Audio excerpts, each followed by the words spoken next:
kawasan Karibia kini berubah menjadi zona konflik panas. Di satu sisi, ada pengerahan kapal perang, senjata berat, dan penerbangan provokatif bomber strategis B-52 Amerika Serikat di lepas pantai.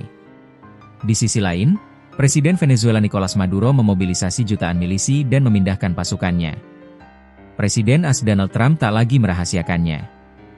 Ia secara terbuka mempertimbangkan aksi militer di Venezuela, bahkan mengonfirmasi izin operasi rahasia CIA. Kami kini tengah melihat kemungkinan aksi di darat, karena laut sudah sepenuhnya terkendali, kata Trump. Venezuela bukan hanya krisis kemanusiaan, kini ia diambang perang. Apa tujuan sebenarnya dari tekanan militer yang ekstrim ini? Apakah ini hanya gertakan? Atau apakah dunia sedang menyaksikan persiapan invasi yang akan menggulingkan Maduro?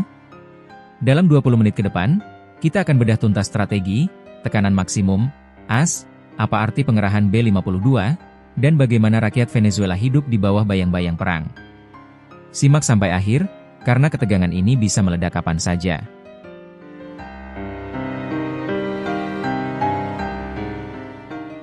Strategi AS, menggulingkan Maduro.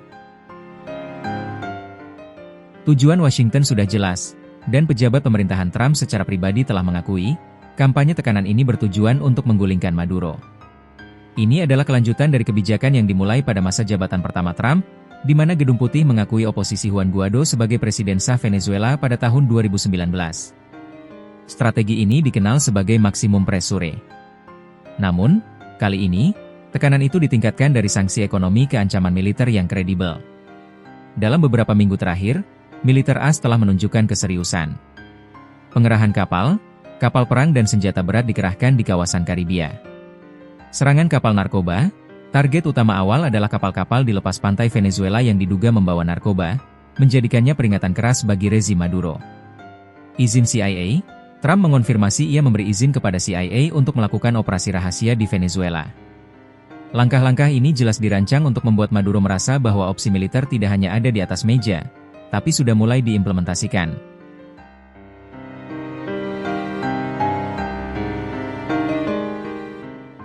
Keterlibatan militer dan bomber B-52. Satu tindakan militer AS telah meningkatkan ketegangan secara drastis, mengubah gertakan menjadi ancaman nyata, penerbangan pesawat pengebom B-52. 3 pesawat pembom B-52 AS, salah satu simbol kekuatan strategis Amerika, terbang selama 4 jam di atas perairan internasional Venezuela. Sumber militer menyebutkan, 2 diantaranya bahkan tercatat memasuki wilayah informasi penerbangan, Flight Information Region atau FIR, Venezuela, hingga sejauh 53 mil dari Pulau La Orchila. Pulau La Orchila adalah lokasi penting karena di sana militer Maduro baru saja menggelar latihan militer terbarunya. Penerbangan B-52 ini adalah show of force yang sangat provokatif, mengirimkan pesan yang tidak mungkin disalahartikan oleh Caracas. Selain B-52, militer AS telah melancarkan sedikitnya 6 serangan terhadap kapal di wilayah Karibia yang dicurigai terlibat dalam perdagangan narkoba. Ini adalah bagian awal dari strategi yang lebih besar, dan Trump mengonfirmasi bahwa mereka memiliki dasar hukum rahasia untuk melancarkan serangan militer terhadap kapal yang dicurigai terlibat perdagangan narkoba, yang dianggapnya sebagai ancaman nyata bagi keamanan AS. Intinya, Trump menggunakan alasan jaringan narkotika internasional untuk secara efektif mengumumkan bahwa Karibia adalah zona operasi militer AS.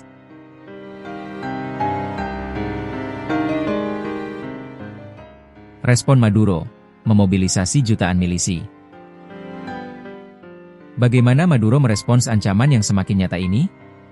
Dengan menunjukkan kesiapan tempur massal, meskipun kualitasnya diragukan. Maduro mengeklaim bahwa pasukan relawan dan milisi rakyatnya kini berjumlah lebih dari 8 juta orang. Angka ini diragukan oleh para ahli karena logistik dan kualitas pelatihan yang dipertanyakan. Namun secara narasi, ini menunjukkan kesiapan untuk melakukan perang total. Hingga pertengahan Oktober, 20 dari 23 negara bagian di Venezuela telah dimiliterisasi dalam operasi besar bernama Independence 200. Ini adalah tindakan nyata untuk mempersiapkan diri menghadapi invasi asing. Trump sendiri sempat mengejek video latihan milisi perempuan Venezuela yang viral di media sosial, menyindir kemampuan tempur para peserta latihan yang disebutnya tidak profesional di akun Truth Social-nya. Namun, di balik gertakan dan ejekan, Maduro menggunakan ancaman CIA untuk memperkuat klaimnya. Dalam pidato televisi, ia mengecam rekam jejak CIA yang, menurutnya, kerap melakukan kudeta dan menggulingkan pemerintahan sah di berbagai negara. Ia menegaskan, Rakyat Venezuela siap bersatu mempertahankan kedaulatan dan kedamaian nasional dari campur tangan asing. Ini adalah upaya terakhir Maduro untuk menyatukan rakyat di bawah ancaman perang.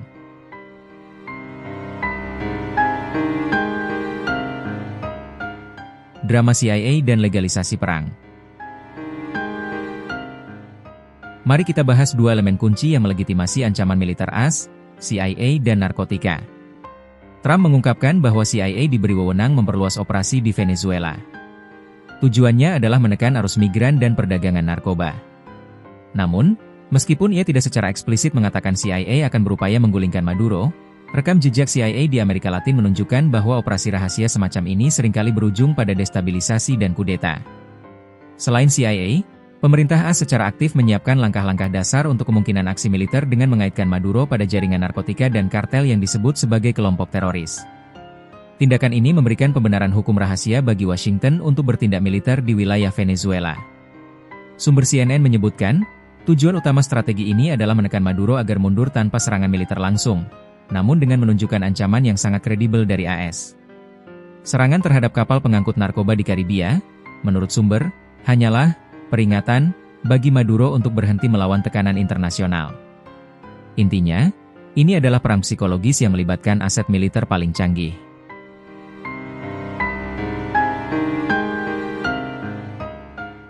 Hidup di bawah bayangan konflik. Lalu bagaimana kehidupan di Venezuela? Di tengah ancaman invasi, kehidupan sehari-hari menunjukkan kontras yang mencolok. Di pusat Caracas, konser dan pertunjukan musik masih digelar. Namun, di balik keramaian itu, kekhawatiran akan perang semakin terasa di masyarakat.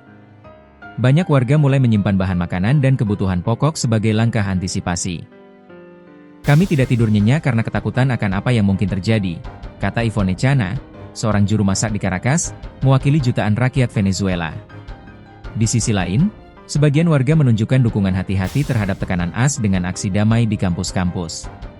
Spanduk bertuliskan, kebebasan hampir tiba 95%, terpampang di sedikitnya 10 universitas di seluruh negeri, menunjukkan harapan akan perubahan rezim. Namun, rezim Maduro merespons dengan memperketat kebebasan sipil. Mereka memberlakukan dekret, komosi eksternal, sebagai respons terhadap ancaman invasi asing. Kebijakan ini memberi Maduro kekuasaan luas di bidang politik, sosial, dan ekonomi selama keadaan darurat diberlakukan, secara efektif menangguhkan banyak hak sipil. Ancaman serangan darat Trump, aksi B-52, dan mobilisasi milisi 8 juta orang telah membawa krisis Venezuela dari ambang kehancuran ekonomi ke ambang perang bersenjata.